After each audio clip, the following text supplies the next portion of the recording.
No, go to Well, good evening. Thanks for coming. We had some wonderful instrumentals from the Rotterdam Symphony Orchestra playing one of my favorites, which is Scheherazade. So you're listening to Scheherazade in the background. You're supposed to be able to see the conductor, visualize it. There we go. Here we go.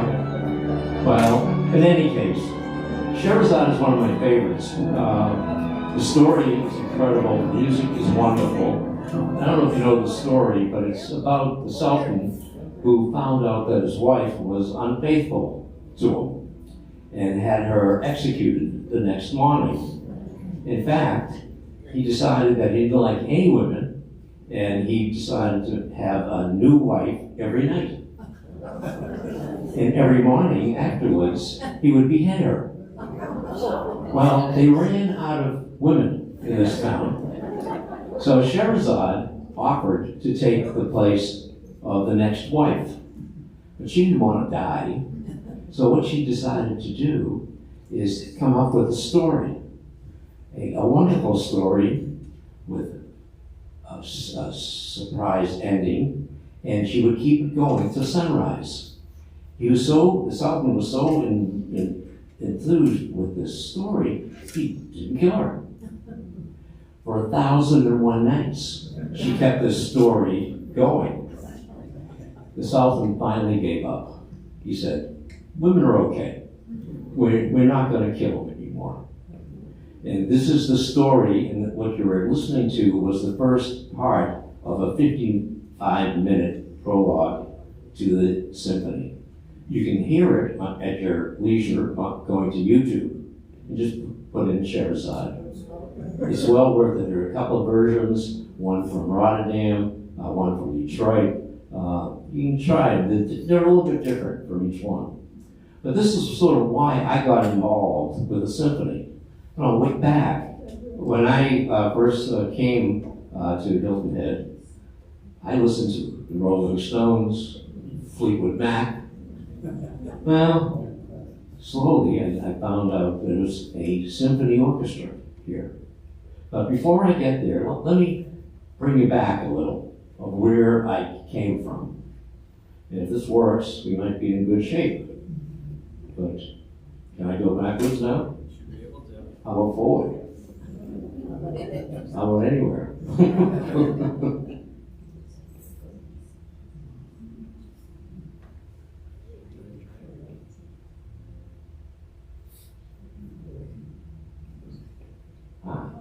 There we go. Okay. I grew up in Boston. In case some of you don't understand what I'm saying, just remember, ER is pronounced as A, like lobster. If you don't understand the word, throw in an R. That will work too. But that's the easiest way to understand a Boston accent. So I continued learning how to talk that way by going to Boston University. Became a finance major. Did a little service with the Navy and the reserves.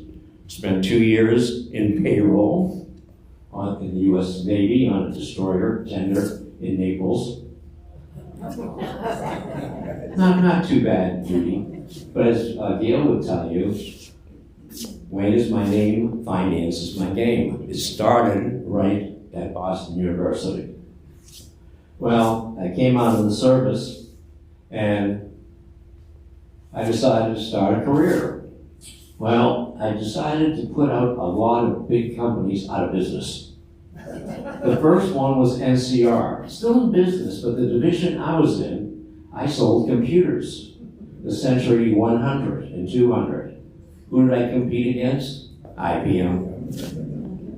Guess who didn't do very well? So we left NCR and went to RCA. Said maybe that will be better for me. If anybody remembers back in the early 70s, there was a book called The Bullseye. The Bullseye was put on luggage. That was the first way of keeping track of where your luggage is. Well, again, this was all set to do scanning systems in the supermarket, but the bullseye didn't win. IBM came back with the delta distance, and if you look at anything that you buy, you see all these little bars? That's the IBM delta distance. I'm out of business again. Okay, let's try something else. Let's go to Bunker Ramo. Bunker Ramo was looking for a salesperson. I was with NCR, so I knew something about cash registers and supermarket scanning systems. So they made me the New England sales manager of Bunker Ramo, and went upstate New York. Wegmans was the first client that we had. Some of you know Wegmans. Well, I'm driving back. My office is in Boston, and I'm driving down to Trumbull, Connecticut, and I stopped somewhere in Hartford, outside of Hartford, to get messages, and they said, "Wayne, did you hear? Did you hear what?" "Well, we just closed your division." And we want you to come back to Boston right now and give me all your credit cards. And when I got back to Boston on Congress Street, if anybody knows it, I had a box of all my stuff in my desk. It said, "Thank you very much. Here you go." Okay, we're unemployed again. This is the 70s, so a little rough period for me. So let's try one more time. Singer Business Machines. They have a little computer system for small businesses. That lasted all of 6 months. And they closed that division. I was like, okay, I put NCR out of business, RCA out of business, Bunker Ramo out of business, and Singer Business Machines out of business. I think it's time to change careers. So what did I have for knowledge? I was a finance major at Boston University. So let's go to work for an insurance company. And I went to work, and now we're in the 80s for the Hartford. And I was a wholesaler. What a wholesaler is we sold annuities and mutual funds to stockbrokers, for them to sell to you. Well, I had the New England territory, did that for about 4 years, and then went into management with them. I was the #1 salesman 3 years in a row out of 56 wholesalers in the country. Did pretty good. However, it was time to move on. And I got a phone call from one of my competitors, MFS, Mass Financial Services, small little company, $600 billion under management. And they asked me to be the East Coast sales manager and run, at that time, 8 wholesalers. Well, over the years, in the 90s, I brought that division up to 14 wholesalers, and with a sales quota of $2.5 billion a year. How did I do it? I built a team. This is the middle group. We're in Vail, and I said to my team, if you hit your objective, instead of going to Hilton Head for a divisional meeting, we're going to go to Vail, and we're going to rent a house. And we're not going. And the way I sold it was, we're not going to go to hotels. We're not going to go to restaurants. We're going to stay in a huge house. There were 10 at that time, 10 wholesalers, and myself and a couple support people. We had 14 people. And I said, skiing is one of my passions. However, you want to ski in the morning at first tracks before everybody pushes the snow around. So we're going to have the meeting in the morning. We're going to have skiing in the morning, and we'll have the meeting in the afternoon. If you can't stay awake and you're too tired, we're going to change that. Well, I didn't have to. Everybody did it. We had a great time. But the key to building a team and an organization is this team spirit. And that's what I did to increase our sales volume. And the next year we went to Beaver Creek. And I had 14 sales guys working for me at that time. We had a great time. One of the things I taught everybody, and wherever you go, you learn something from somebody that you work with. When I worked for MFS, my boss taught me something that I then taught my people, and I've taught a lot of people, including my son, who doesn't want to hear this anymore. But I taught him SW to the third power N. For a salesperson, it's very important. What does it mean?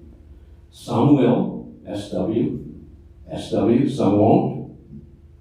So what? N, next. Some will, some won't. So what? Next. And that I've talked to some of the people that worked for me over the years, and they all remember that. Sometimes they didn't want to remember it, but most of them did. What we did, again, I mentioned, we're wholesalers. What did we do? We trained stockbrokers. We trained stockbrokers to sell to you, the client. And one of the three things that we tried to teach them, and it's still important today. First, when you have mutual funds, avoid duplication. What does that mean? Typically, you want diversification. You want some funds that are in the financial, some in the healthcare sector, and you think that you have 5 different mutual funds, and you diversify. Not necessarily so. What you find is some of the mutual funds, you may have 40% of the same stocks inside of a mutual fund. You may have 2 or 3 funds, and they're all the same. And if the market goes up, they're all going to go up. If it goes down, they're all. What you want is diversification to offset. You can't figure out which way it's going to go next. There are services called the fundo. If you remember that one, if you have mutual funds, just go online, go to the fundo, it's free, and put in your mutual funds. And see if you do, or if you have a financial advisor, ask him to do it. The second way of accumulating wealth is to keep your expenses low. Again, some mutual funds way back, when I was selling them, were charging 7%. Now, you can get ETFs that charge hardly less than 1%. Again, watch your expenses. Secondly, look at turnover. Again, keep your taxes low. As a mutual fund is managing money for you, be careful of what the turnover rate is. If it's too high, that means you're going to be paying too much in taxes if the funds are outside of a qualified plan. These are 3 things that we used to teach stockbrokers what to do. Bottom line, sell my product. I'll give you these ideas. So it works for everybody. Well, here we are in 2000, and I decided that I really did like all this traveling. I used to be on the road 3 nights a week, traveling with my wholesalers. Business was good. The 90s were terrific. And I said, I'm going to retire at 55. So in 2001, I retired. What was I going to do? Fortunately, I had accumulated some things, a couple of houses. I had a ski house in New Hampshire that I would go to every weekend or in the winter. Then I had a house on a golf course outside of Boston in Ipswich. And then I had a house here at Moss Creek. So I thought when I retired, every 2 months I would move. Sounded like a good time. Pack, unpack, pack, unpack.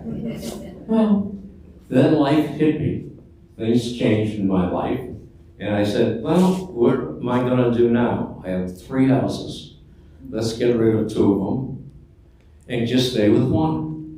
And the one I wanted was the one down here in Hilton Head.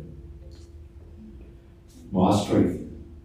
I spent 19 years. I bought my first house there in 1999, a couple of years before I retired.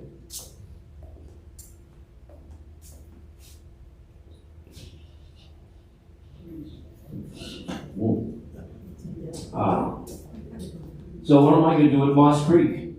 I'm now retired. I'm a little over 55. So I'm going to play sports. And I was a golfer back then. I learned how to play golf when I was working. That was one of the things we needed to do. But then I walked down one day to the tennis courts. And all of a sudden I said, that looks like fun. So now I'm going to play tennis. And I had a boat. I used to have a sailboat up in Boston, but I bought I said, low country sailboats. No, you don't want to do that. So I bought in a partnership with a powerboat. So I'm having fun, and tennis became where it was. So I became the captain of the Moss Creek tennis team for about 7 years.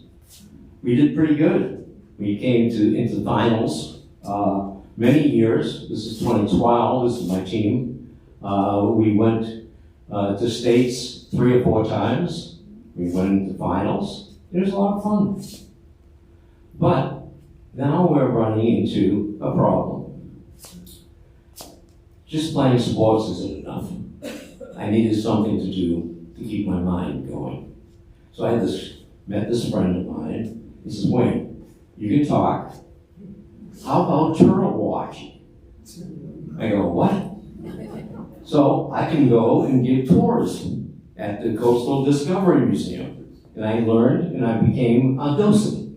And I went into training to be a docent and give turtle walks. I said, oh, that's great. That's what I want to do. I went in. They gave me a book about turtles. I said, oh, cute. They showed me where I'm going to go. And then they took me on a walk. And as I'm walking along, the fellow that's showing the tour, doing the tour, is picking up branches and telling everybody, this is a big branch. This is a rock. I go, wait a minute, I'm here to talk about turtles. He said, this isn't going to work. So that was the end of my turtle story. So I'm at a cocktail party one night with some friends that were involved with the Hilton Head Symphony. And they said, Wayne, we're looking for somebody to work in the afternoon, a couple of afternoons to do ticket sales. I said, ticket sales? Hilton Head Symphony? Wait a minute. I know Rolling Stone, Fleetwood Mac, maybe Barbra Streisand a little. What do I know about classical music? Well, I said, okay. Finance, they want me to do ticket sales. I can do that. So I walk over to the symphony. I work for a couple of afternoons.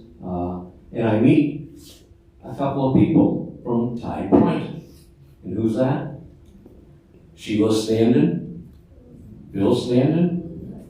Some of you know them. They were here many years ago. Sheila was the president of the league. Bill was the treasurer. Sheila they would meet once a month. And I'd be sitting there at the desk taking orders. And we started talking. And Sheila says, I'm going to retire. I'm done with this. And Bill says, how would you like to be treasurer? I said, treasurer? I'm a salesman. I don't know anything about this. Oh, it's easy. Well, I became the treasurer. And I was the treasurer for 7 years in the league.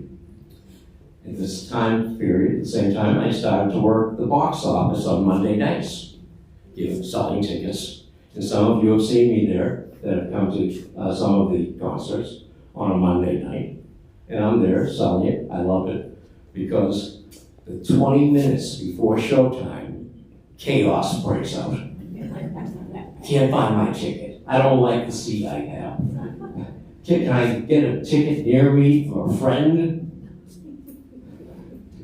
It's fun. And then at 7:30, 8 o'clock, whatever time we change to a couple, I'll join Gail up in the balcony and enjoy the concert.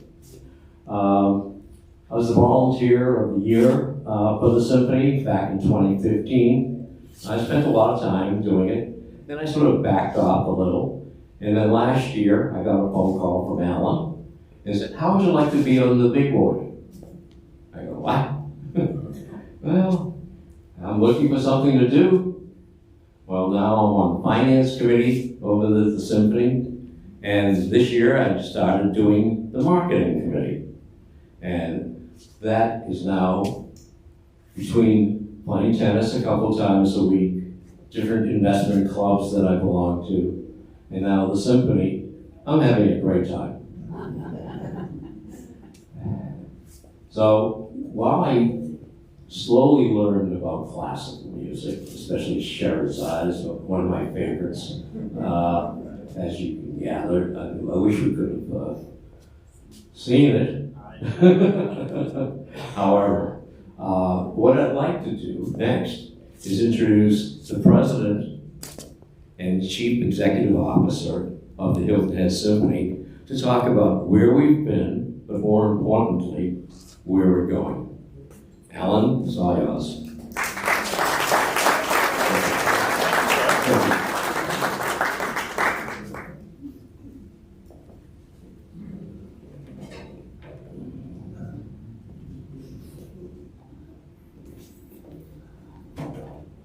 Good afternoon. Good afternoon, everybody.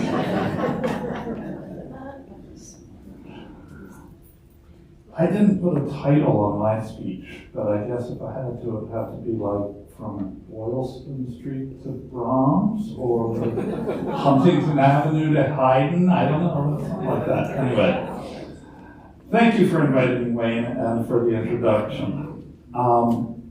Most of us here in this room have a story about how we ended up here in the Low Country. I'll take just a couple minutes to share mine. Maybe. And he went away. Is it on? Yeah, the light's on.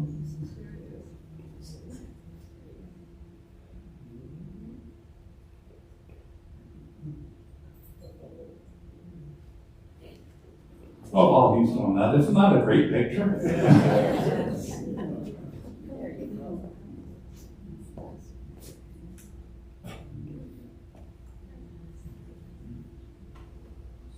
There we go. Very good.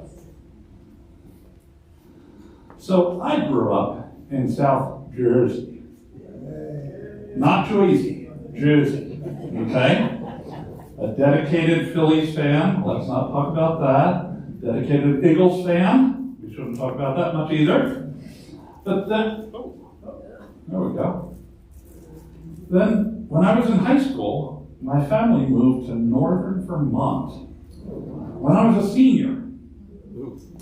And after 9 months in the Northeast Kingdom, I moved to Boston, where I earned a degree in vocal performance at the New England Conservatory of Music. I also met my wife, Karen, of 40 years this Sunday, at NEC. I spent 9 summers working for the Boston Symphony Orchestra at its Tanglewood Music Center, the closest thing to heaven on earth for music fans. I got to rub elbows with classical music's royalty, from chauffeuring Kurt Mazur around in my 1966 Plymouth Fury, to playing softball with Seiji Ozawa, to running lead follow spot for a Beach Boys concert, to celebrating my 20th birthday with Leonard Bernstein. And there were some pretty amazing musical experiences also. But I will tell you about baseball with Seiji. He was conducting the Tango Music Center Orchestra, and we'd see him come off stage and stuff. I don't know what brought us around to the conversation, but the stage crew at the TMC would often play against the grounds crew. Now there are only 4 of us, like you see there, so we had to enhance the squad, and so we'd bring some of the fellows onto the team.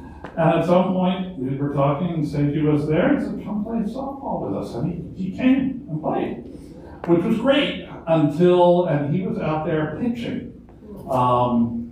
2/3 of the way through the game, and one of the fellows had switched sides because, it was pretty low key.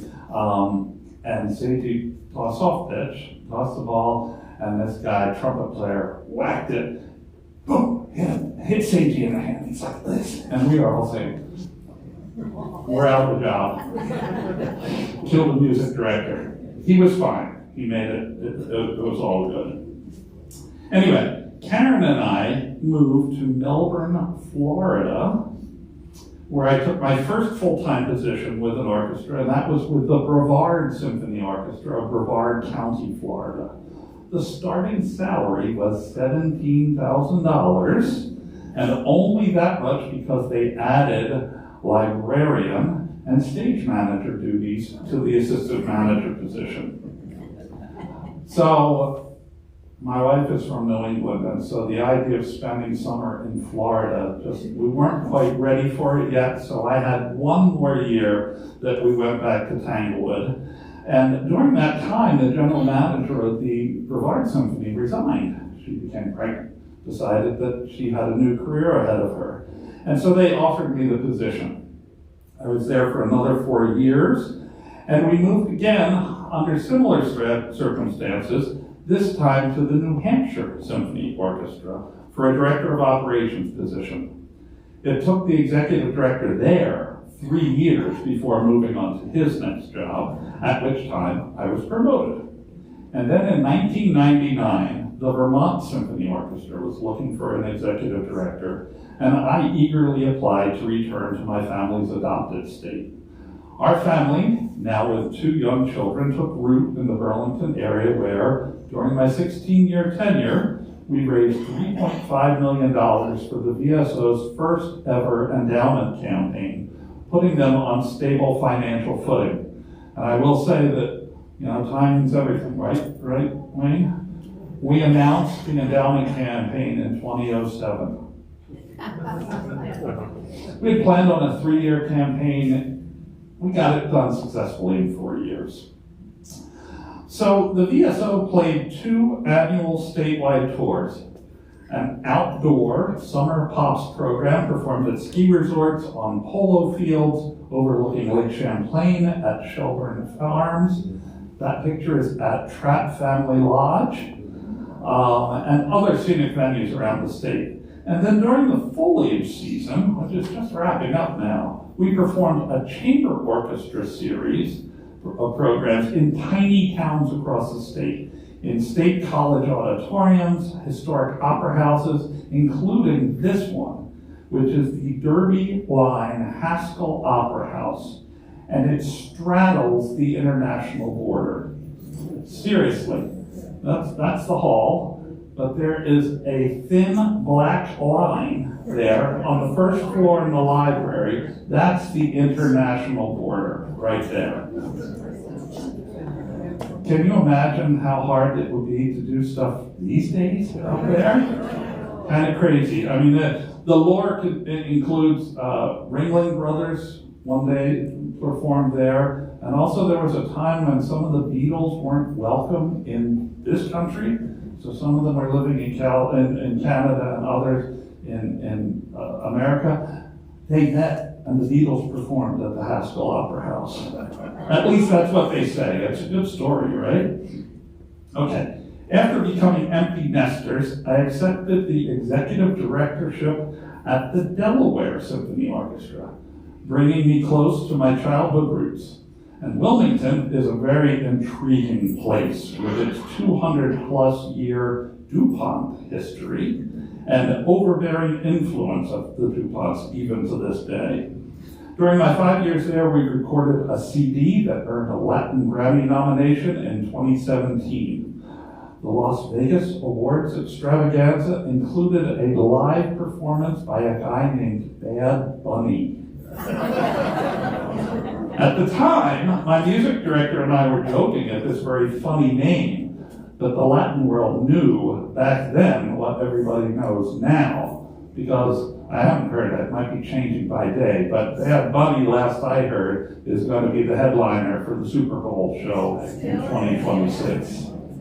Still, right? Okay. So, At our League of American Orchestras annual conference in 2019, I was sitting next to Mary Briggs for our executive director meetings. During the final session, she stood up and announced her pending retirement and asked colleagues to let her know of any possible candidates for the position. Now, she sat down right next to me, and I thought to myself, I don't know a thing about Hilton Head Island. So Mary and I sat on a bench in the conference center hallway and started a conversation. The next month, Karen and I flew down for interviews. Next thing we knew, we were living in the Low Country. We hadn't been looking for a new place to settle, but we were drawn by the same things that attracted many of you. Beautiful natural surroundings, a laid-back lifestyle, amazing food. Our seafood intake has grown exponentially. Warm, welcoming neighborhoods, and that this little island of 39,000 people with a little over 200,000 total in the area has an outsized symphony orchestra. So forgive me for being a little geeky here with the numbers, but it is to illustrate what a former HHSO board chair often says, that the HHSO punches well above its weight. Our operating budget for coming season is more than $2.75 million. Our national service organization, the League, groups orchestras by budget size. And now consider some of the other communities that have similar sized budgets. Asheville, North Carolina, Annapolis, Maryland, Chattanooga, Tennessee, New Haven, Connecticut, and then there's a little Hilton Head Symphony. Now, look at their population bases.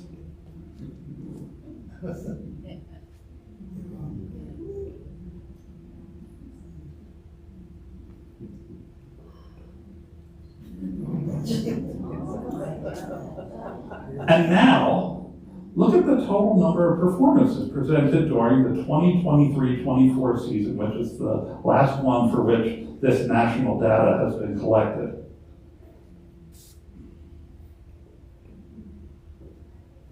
Oop. Wrong button, that was me. Wow. Boom, huh? So, there are always asterisks with data like this, okay? Numbers of performances are greatly impacted by venue size. As most of you know, we perform our orchestra series at First Presbyterian Church, which holds around 900 people, including some seats with very obstructed views, visually and audibly. Other orchestras perform in concert halls with 2,000 or more seats, so they can have larger audiences for one performance than the HHSO can withhold in two. Indeed, the average orchestra in our group annually presents 10 classical performances to an audience of 23-24. Average total is 8,675. The HHSO presented 18 performances to 8,902 people. But what really sets the HHSO apart from its colleagues is its breadth of programming. Is there anyone here with wealth management or financial experience in their background? Anybody? Okay, Wayne already used the word. What is one of the key goals? A diversified portfolio. Well, I'm confident in saying that the Hilton Head Symphony Orchestra has one of the most diversified set of offerings of any orchestra of any size in the country. Consider this. In addition to the 18 Orchestra Series classical offerings we produce, we do 3 free outdoor Symphony Under the Stars concerts in Bluffton and at Low Country Celebration Park. A total of 31 presentations associated with our Hilton Head International Piano Competition, including ambassador program performances in schools, senior communities, including right in this room here, and partners like Memory Matters on the island. We do 2 free young persons concerts for 3rd through 5th grade students in partnership with Carnegie Hall and its Link Up program. We we offer a free 6-concert Jazz in the Park series at Low Country Celebration Park. 10 performances associated with our 10-day Hilton Head Chamber Music Institute, including a concert here at Tide Point. And 3 concerts with our after-school strings and winds partnership at Red Cedar Elementary School in Bluffton. We even offered, for the past 2 years, a program to children of players at the Heritage Golf Tournament. 2 years ago, the Tights got to take home plastic alpenhorns. You know what the alpenhorns are? And you know the Ricola commercials, okay? These are plastic versions of them that compress so they can get on the airplane. But we're pretty sure that the parents were really grateful for that table. Okay. Do you know about sound waves? Okay. The HHSO moved into this versatile Coligny location in 2018. And then we had a season of summer presentations in 2019. And then everybody knows what happened in 2020, right? And it was fortuitous that the symphony had made this commitment because very quickly, once all of a sudden, we couldn't do live performances, right? But what we could do is we could do live streams. And so for 54 weeks straight, except for the one where, what are those chatbots that show that anti-copyright chatbots? I'll tell that story in a second. Every week we offered a free performance. Most of them live. We did some streaming of some former HHIPC performances, but we made them available free to people to tune in. And it was a fantastic way for us to stay connected with our patrons and with our community. So, during the, I'm sorry, I was going to mention the, So it was at that time that people were putting all kinds of stuff online, and those that control things like YouTube and Google and stuff, they realized that some people were putting some copyrighted material online, and that was a no-no. So they didn't have people sitting at desks listening to see whether it was that way. They had bots that were doing this. And we had one of our IPC performers doing it was recorded but a live recital, okay? And the chat bot, or the bot, thought that it was a recording of Glenn Gould's. So that was the one that got shut off, but other than that, we made it for 54 weeks. So during the last season here, this last year, the HHSO produced an additional 25 public events, including a monthly cabaret series, the Coastal Home Supper Club, partnering with area restaurants and curated by Savannah Theater's Gretchen Christine Stelzer to offer programs that were as diverse as yacht rock, Motown, piano men, think Billy Joel, Elton John, and Stevie Wonder, to tributes to Frank Sinatra, Cole Porter, George and Ira Gershwin, and Louis Armstrong and Ella Fitzgerald. Now we've sold out every program to the point that we are now offering repeat performances of the most popular offerings. We are starting on our 4th year of offering a 4-concert Gullah Geechee cultural series featuring Gullah cuisine meals, followed by what I refer to as a reverse talk show format. We actually have a house band.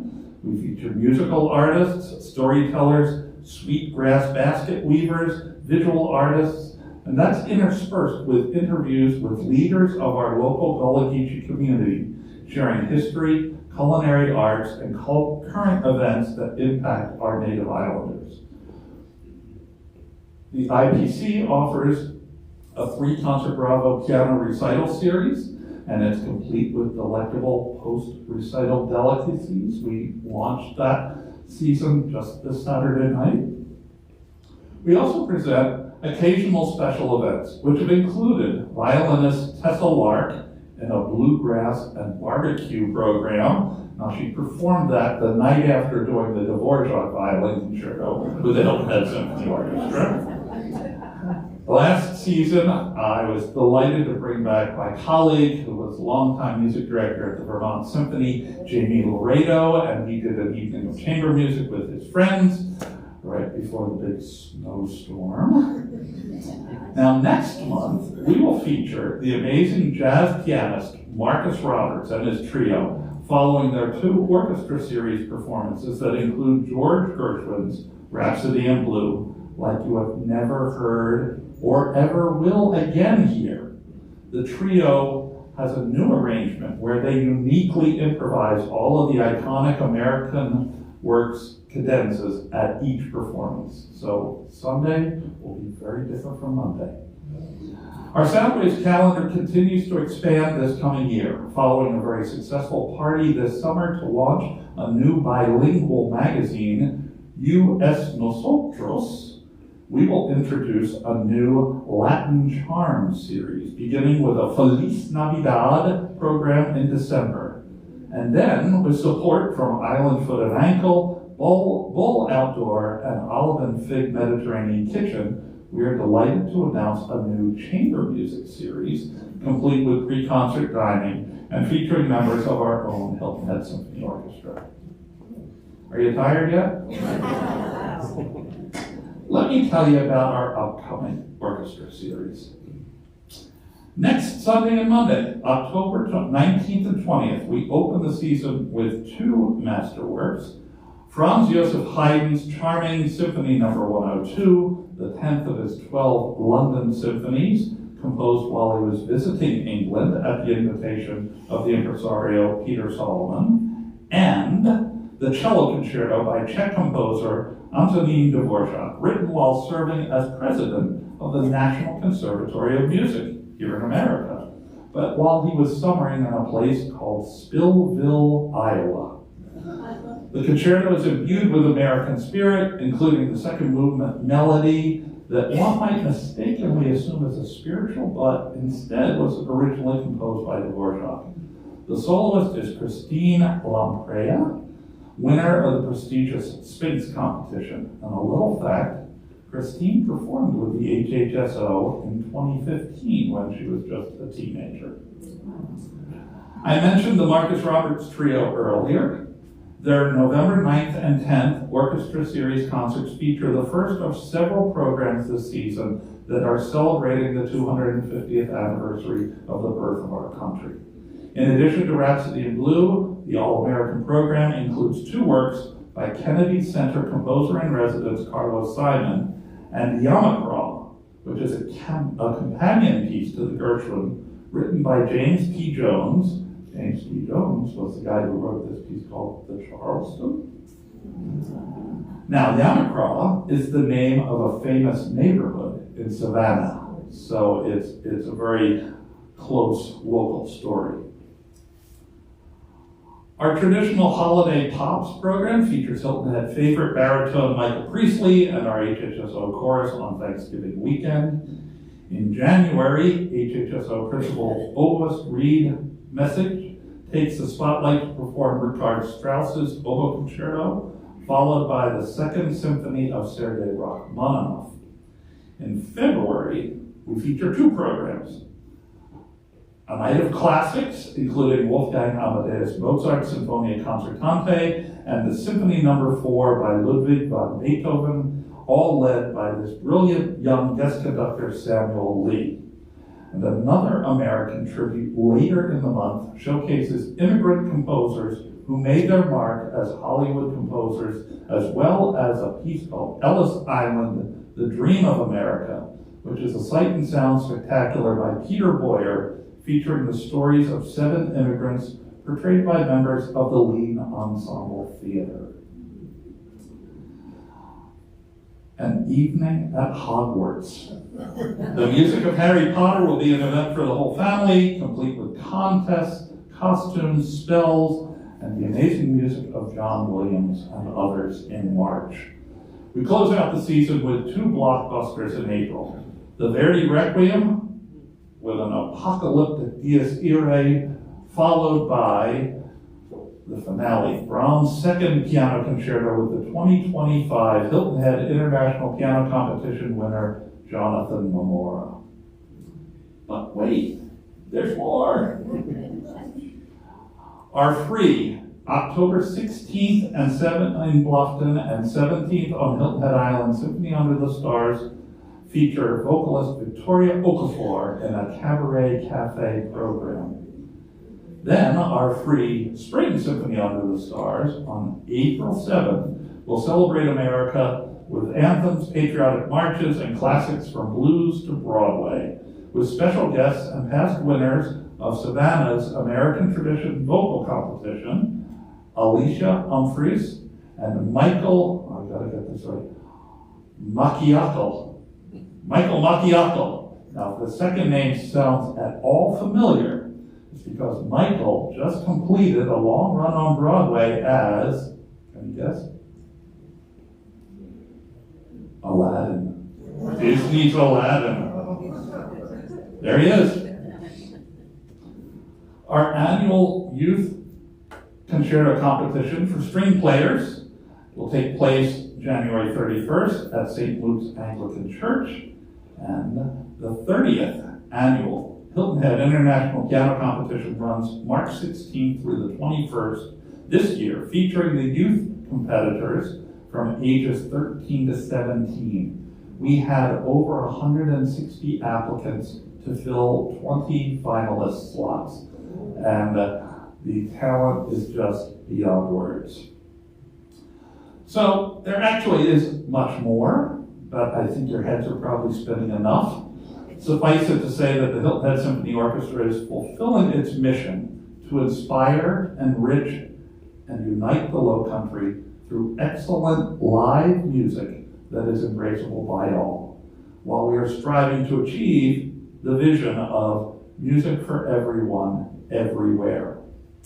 Now, while some of you may have attended an HHSO Orchestra Series concert, our season brochure that details much of what I just shared this evening is hitting mailboxes right now, but we have copies for all of you tonight. And while some of you may have attended an HHSO Orchestra Series concerts, and others may already have tickets for the upcoming weekend, we want to invite all of you to attend our concert next Monday evening. That's a week from tonight, October 20th at 7:30 p.m. We will distribute, before you leave, gift certificates that are good for a pair of tickets, complimentary tickets to the performance. If you already have tickets, please pass the certificate on to a fellow Tide Pointer to experience the HHSO and the power of classical music. I hope I've shared some helpful information tonight, although I know I haven't told you everything about our amazing orchestra, so please feel free to ask questions. Thank you. On Monday, oh yeah. On Monday, we're going to have extra buses if people want transportation. That's right. Joy said if there's enough demand, we'll put a second bus on. Sounds good.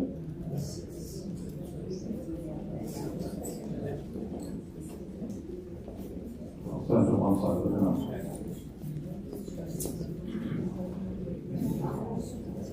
Any questions? You sharing? Questions? Observations? Reactions? Wow. An easy crowd. I'm sorry?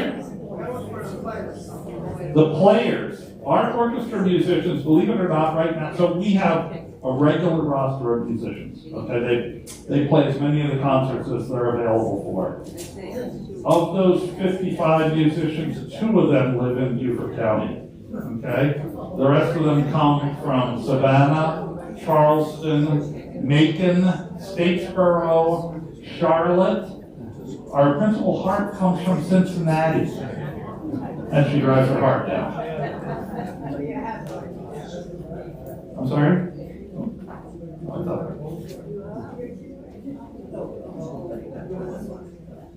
Any other questions? Comments? Well, thanks for coming. Yeah. I hope you'll see what we have and what's just starting to start again. I thought it was 72 performances. We have 100 and Well, 108 with our 108. our outreach activities. there's yeah. something for everybody. Absolutely. So enjoy. Thank you. Thank you so much.